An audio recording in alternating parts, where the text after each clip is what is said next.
ये उस तरह की ऊर्जा है जो एक पूरी आध्यात्मिक क्रांति का आधार बन सकती है, पूरे देश में फैल सकती है या पूरी दुनिया में।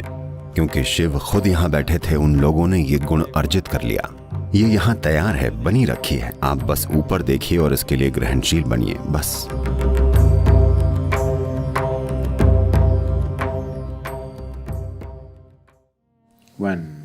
जब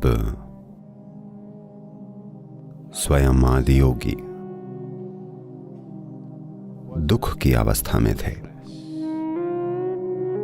या शायद दुख सही शब्द न हो, जब वो अपने ही प्रति एक कड़वाहट की अवस्था में थे, जब वो उस वचन को पूरा नहीं कर पाए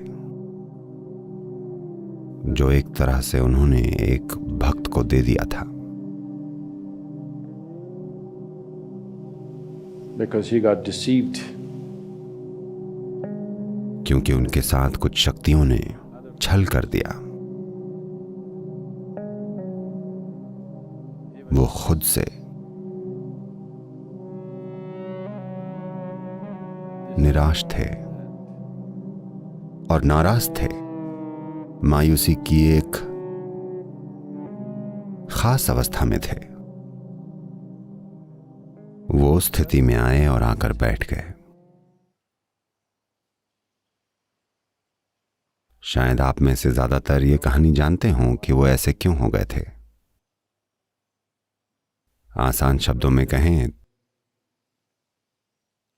तो एक दक्षिण भारतीय महिला, दक्षिण के भी दक्षिण में, उपमहाद्वीप का वो सिरा जो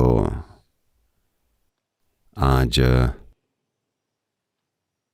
एक अरसे तक जिसे नागरकोइल के नाम से जाना गया, जिसका मतलब है सर्प मंदिर, आज उस सिरे को कन्याकुमारी कहा जाता है, जहां 3 सागर मिलकर एक हो जाते हैं। तो एकदम नीचे दक्षिण की ओर एक स्त्री भक्त ने उनके लिए अपना प्रेम जताया और कहा, उसने उनके लिए एक डेट तय कर दी। नहीं, वो उन्हें डेट नहीं कर रही थी, उसने उनके लिए एक तारीख निश्चित की कि इस तारीख तक, इस दिन सूरज के उगने तक अगर आपने आकर मुझसे शादी नहीं की तो मैं अपना शरीर छोड़ दूंगी। तो जब उन्होंने उसकी ओर देखा, जब उन्होंने दक्षिण की ओर देखकर और उस तीव्रता को देखा जिससे वो ये बात कह रही थी, तो वो जान गए कि यह वास्तविक है।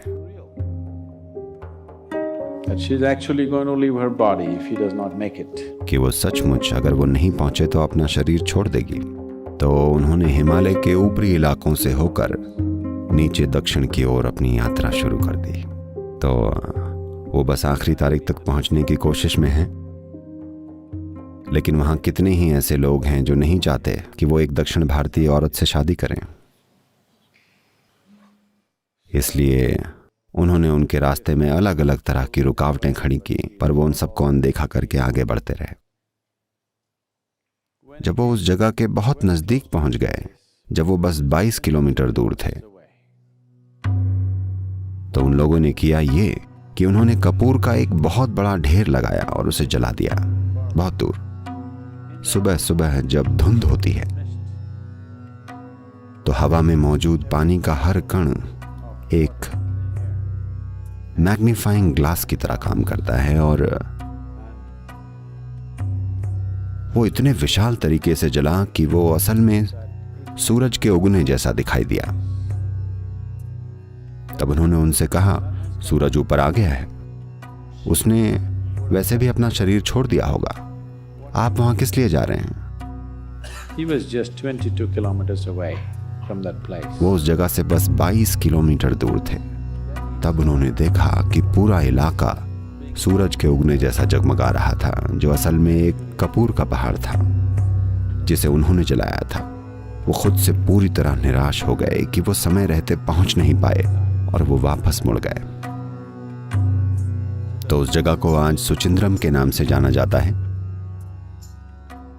वो इस रास्ते से गए, वो इस पहाड़ पर ऊपर गए और वहां बैठ गए, निराश, नाराज, अपने मन में कड़वाहट लिए। वो वहां आनंद में नहीं, वो वहां भीषण तीव्रता में, क्रोध में बैठे, किसी दूसरे से नहीं बल्कि खुद की असफलता पर।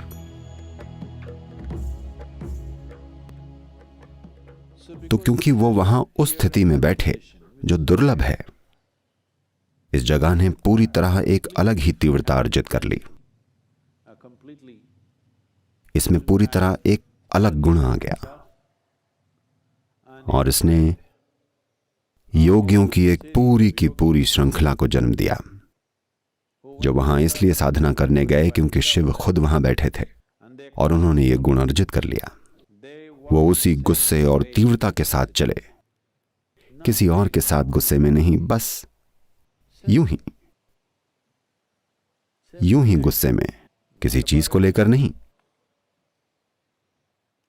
तो उससे योगियों की एक पूरी श्रृंखला निकली।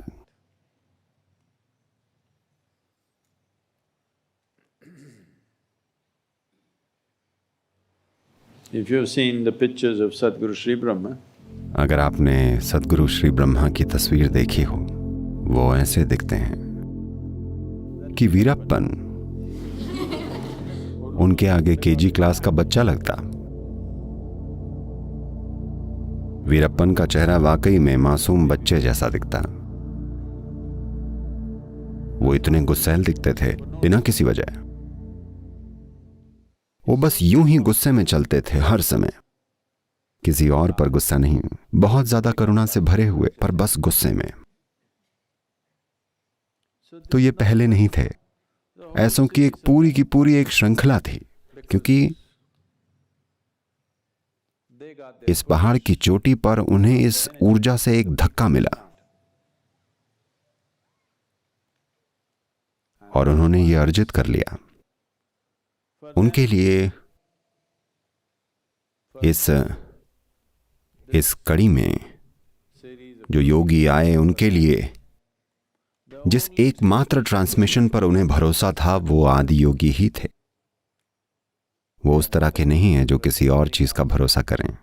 वो उस तरह के नहीं हैं जो इस धरती पर किसी दूसरे इंसान पर भरोसा करते। सिर्फ वही जो शिव की तरफ से आता है उनके लिए वास्तविक है, वरना वो नहीं है। तो वो इस ऊर्जा में विकसित हुए, क्योंकि यहां आदि योगी एक खास तरह के गुस्से, निराशा और अपने भीतर एक कड़वाहट की स्थिति लेकर बैठे थे। इस चोटी ने ही उस गुण को अर्जित कर लिया, दिव्य, पर एक अलग तरीके से। वो उसी तरह के बन गए। आपको नहीं पता कि इसे सभ्य बनाने में, इसे सामाजिक बनाने में कितनी मेहनत लगी है। मुझे पता है मैं अब भी सभ्य नहीं लगता, पर कम से कम अगर आप चेहरा ना देखें, मैं सभ्य सुनाई तो पड़ता हूं, नहीं पड़ता?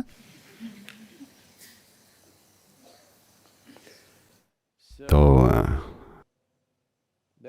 जो ऊर्जा, जो तीव्रता ये पहाड़ ट्रांसमिट कर सकता है, ये चोटी लोगों के साथ जो कर सकती है, वो बहुत अद्भुत है। अगर हमें इस तरह की ऊर्जा पैदा करनी हो तो बहुत ज्यादा काम करना पड़ेगा, बहुत ही ज्यादा। यहां ये तैयार है, बनी रखी है। आपको करना बस इतना है कि ऊपर देखिए और कहिए शिव।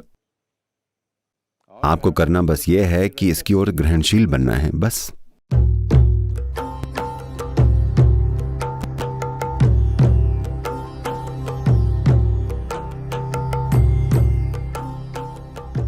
जब ऊर्जा का ऐसा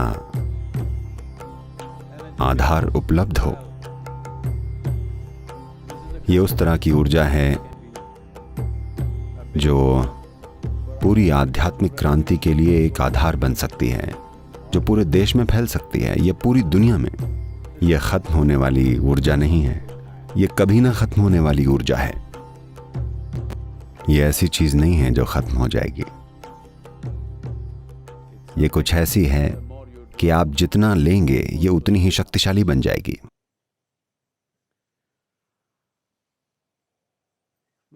हम चाहेंगे कि ऐसा पूरी दुनिया के साथ हो, पर मैं सोचता हूं कि अब मैं बूढ़ा हो रहा हूं तो इन दिनों जरा साधारण सोच रहा हूं।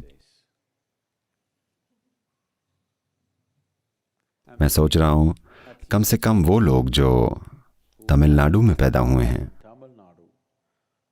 उन्हें तो इस ऊर्जा के संपर्क में आए बिना अपना जीवन नहीं गुजार देना चाहिए। कम से कम उन 6 करोड़ 20 लाख लोगों के साथ ऐसा जरूर होना चाहिए। हम बाकी देश को छोड़ देना नहीं चाहते, पर मुझे पता है कि अगर ऐसा पूरे तमिलनाडु के साथ हो, तमिल लोग बड़े जोशीले लोग होते हैं, मुझे यकीन है कि वो ये पक्का करेंगे कि बाकी का देश भी इस ऊर्जा के साथ कंपन करे।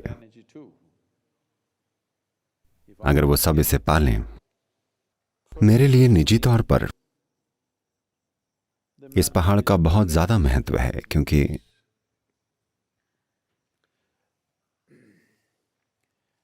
मेरे गुरु ने भी यहीं अपने शरीर को छोड़ना चुना, और मैंने आज तक उस जगह पर कदम रखने की हिम्मत नहीं की है। मुझे पता है कि वो कहां है, पर मुझ में आज भी उनकी समाधि पर पैर रखने की हिम्मत नहीं है, इसलिए मैं उससे दूर रहता हूं फिलहाल के लिए। तो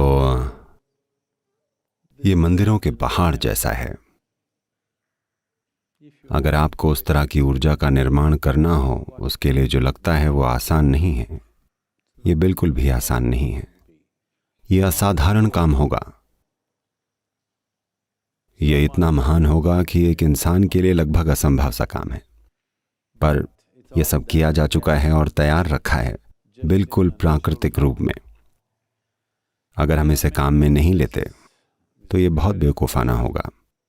खासतौर से लोकल जनता के लिए ये बहुत ही बेवकूफ़ी भरा होगा कि वो इस ऊर्जा का लाभ न लें, क्योंकि ये इंसान होने की हर चीज को रूपांतरित कर सकती है। और हम और ज्यादा गुस्से वाले योगी पैदा कर सकते हैं, जो शानदार लोग हैं पर जिन्हें दयालु और कोमल और करुणामय होने का दिखावा नहीं करना होता। वो बस वैसे हैं जैसे वो हैं। वो बिल्कुल वाइल्ड की तरह हैं।